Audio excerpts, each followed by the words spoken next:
Hello, everybody, and welcome to the Possibility Podcast. I'm your host, Mel Schwartz. I practice psychotherapy and marriage counseling, and I am the author of the book, The Possibility Principle, the inspiration and the companion to this podcast. I'll be introducing you to new ways of thinking, a new philosophy and a new game plan for life, and all of the infinite possibilities that await you.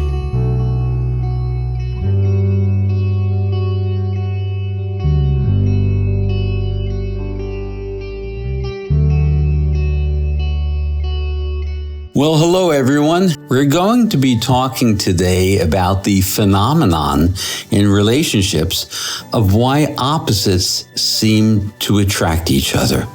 You know that term, my other half? We often hear in committed relationships or marriages, or particularly long-standing marriages, one person refers to the other as my other half. Well, that's not just a throwaway line. There's something to that.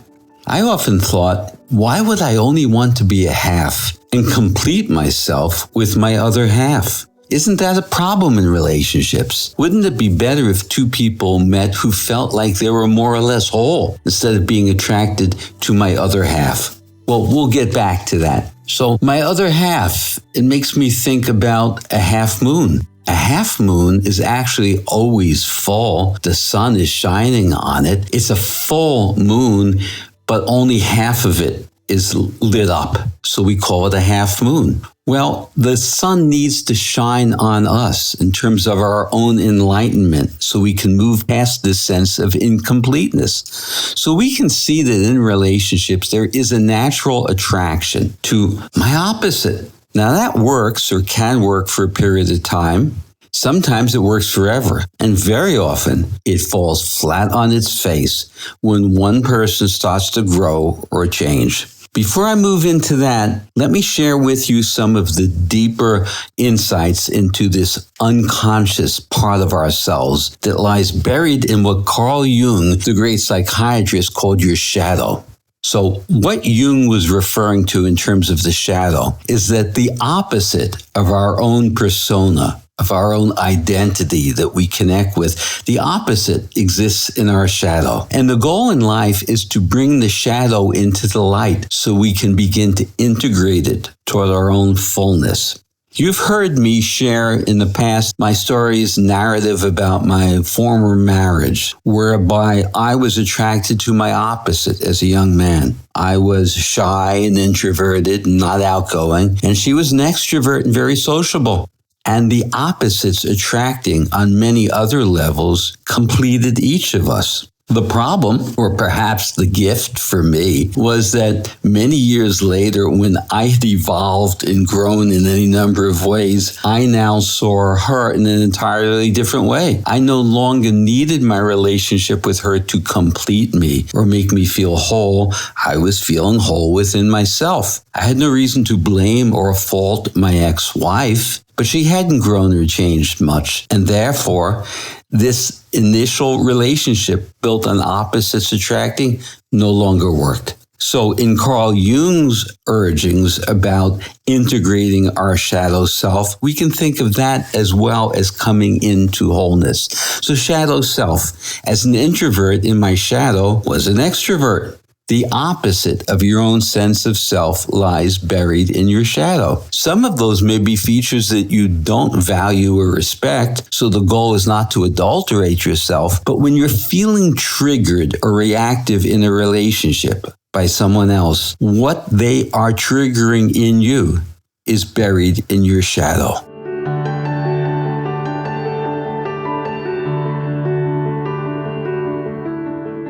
I'd love to show you my appreciation for your subscribing to and rating this podcast by offering you a gift to one of the following: The Power of Mind, a live talk that I gave, or one of my digital ebooks, Creating Authentic Self-Esteem, Overcoming Anxiety, or Raising Resilient Children, and lastly, Cultivating Resilient Relationships. Once you have subscribed, please send an email to mel@melschwartz.com and just let me know which gift you'd prefer.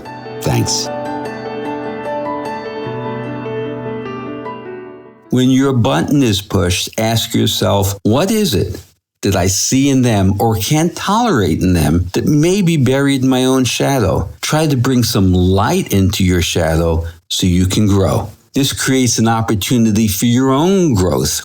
Now, when one person starts to grow, let's suppose we're talking now about 2 half moons, 2 incomplete people, 2 halves. When one person starts to grow, that's going to create both crisis and opportunity for their partner. You see, saying to someone, you're not who you used to be, should not be punitive or judgmental. If we grow, reflect, and emerge, we shouldn't necessarily be exactly who we have always been before. So when your partner starts to change or grow, instead of hammering at them and saying you're not who I thought you were, instead of engaging in crisis and conflict, look at this as opportunity. 2 people who come together to complete themselves. When one person starts to change and grow, we have a crisis. This relationship will no longer work unless both people head down the path of growth. This is just one of the fundamental problems in why relationships become unhappy over time or fall into conflict. I'm not suggesting it's the only reason by any means. As you know, it's far more complex than that, and communication plays a large role in all of this. But it's an opportunity. When you see them change, you have an opportunity to ask yourself, what do I need to work on? What do I need to change? You know, in my work as a couples counselor, I often hear one person say, it's not my issue. It's his issue. It's her issue. Well, there's no such thing. There's no separation. Remember, a relationship is a quantum entanglement. We are separate individuals, but uniquely coalescing in a way where we can't sort out the differences, a virtual entanglement. So if he has an issue, of course it becomes my issue as well. Looking at it as his issue or her issue goes back to this my other half. Now, again, when you're feeling triggered, take responsibility rather than blame the other person. Share your trigger. What would that sound like? It might sound like, you were always so calm and reflective, and now you're doing these deep analytical dives into yourself, and it's making me uncomfortable. That's sharing my trigger, as opposed to trying to just shut down what I don't see and don't like. Don't blame the other person.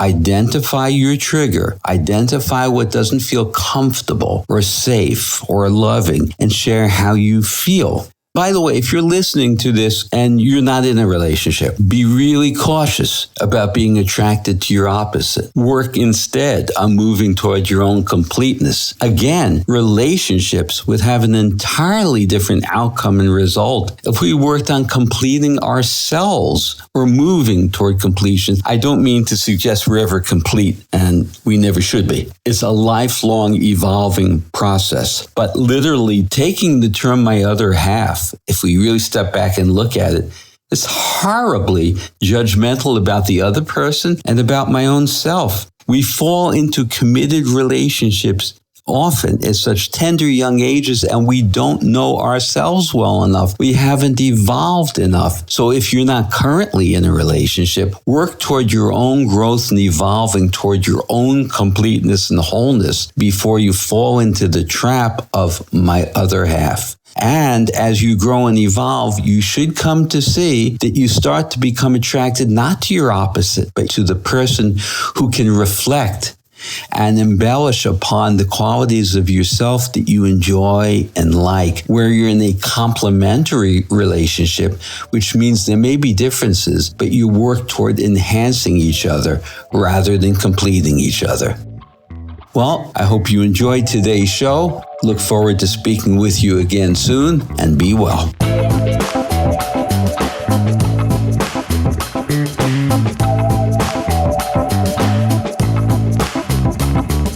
I hope you enjoyed this episode of the Possibility Podcast, and I welcome your feedback on this or any episode. Please send me an email at mel@melschwartz.com or leave a comment in the show notes for this episode at melschwartz.com.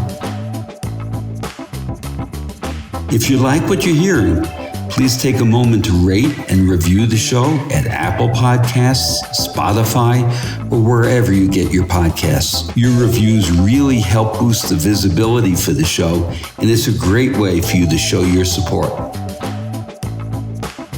Finally, please make sure to subscribe to the Possibility Podcast wherever you listen to podcasts, and that way you'll never miss an episode. And thanks again, and please remember to always welcome uncertainty into your life as you embrace new possibilities.